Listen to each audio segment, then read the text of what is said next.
સુદામાની પત્ની એકવાર સુદામાને કીધું કે સ્વામી, તમે કાયમ કહો કે દ્વારકાધીશ તમારા મિત્ર છે, કૃષ્ણ તમારા મિત્ર છે, તમે બંને હારે ભણતા, એક કામ કરો ને, જાઓ ને દ્વારિકા કૃષ્ણ પાસે કંઈક લઈ આવો ને. તમારો મિત્ર છે, મિત્ર પાસે દુઃખ ન કહે તો કોને કહે ને? જીવનમાં મિત્ર બહુ હોવા જરૂરી છે, કારણ કે અમુક અમુક વાતો કોઈને ન કહી શકાય ને, મિત્રને કહી શકાય.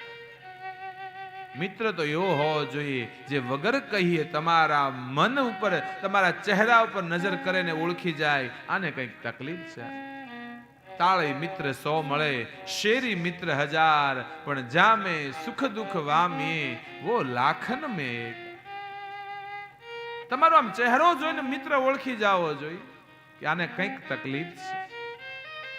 કૃષ્ણ તમારા મિત્ર છે. સુશીલાએ વિચાર કર્યો, સુદામા માગે નહીં તો કાંઈ નહીં, સુદામા ખાલી જાશે ને તો કાંઈ રાજા થોડો ખાલે હાથે આવવા દેશે?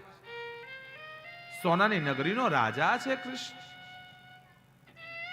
સુદામાની પત્ની આગ્રહ કરે છે, જાઓ ને કંઈક લઈ આવો. સુદામા કે દેવી, હું જાઉં તો ખરો, પણ હું કૃષ્ણ પાસે આવા હાલે કેમ જાઉં? સુદામાની પત્ની કહે છે, સ્વામી, મિત્રને મળવા જવું હોય એમાં પરિસ્થિતિ ન જોવાની હોય. તમે કહેતા હતા અમે હારે રમીને મોટા થયા, તો શા માટે ચિંતા કરો? જાઓ ને તમે. સુદામાને પણ મનમાં છે કે મારા મિત્રને મળવા જાવું છે. સુદામા જવા તૈયાર થયા. એની પત્નીને કીધું, સુશીલા, કૃષ્ણ માટે કાંઈક લેતું જાવું જોઈએ. એ સુશીલા, મિત્ર પાસે જાય તો ખાલી હાથે ન જવાય. શાસ્ત્રમાં અમુક સ્થાન બતાવ્યા છે જ્યાં ખાલી હાથે ન જવું જોઈએ. મા બાપની પાસે જાય તો ખાલી હાથે ન જવાય, ભગવાનના મંદિરે જાય તો ખાલી હાથે ન જવાય, ગુરુદ્વારે જાય તો ખાલી હાથે ન જવાય, અને મિત્ર પાસે જાય તો ખાલી હાથે ન જવાય. આ 4 સ્થાન એવા છે જ્યાં કંઈક ને કંઈક લઈ જવું જોઈએ. ભગવાનના મંદિરમાં પણ દર્શન કરવા જાઓ ને, ક્યારેય ખાલી હાથે નહીં જતા. જે હોય યથાશક્તિ અર્પણ કરજો. આપણે ભગવાનને પ્રાર્થના કરીએ, ત્વમેવ માતા ચ પિતા ત્વમેવ, ત્વમેવ બંધુશ્ચ સખા ત્વમેવ, ત્વમેવ વિદ્યા દ્રવિણમ ત્વમેવ. હે પ્રભુ, અમારું ધન પણ તમે છો. ભગવાન આપણું ધન છે, પણ જોજો મંદિરમાં જાય ને એટલે નાનામાં નાનો સિક્કો પેટીમાં નાખશું, આ ખિસ્સામાં હાથ નાખીએ, લે સિક્કા આમાં નથી, વળી આમાં નાખીએ, એમાંય ન નીકળે.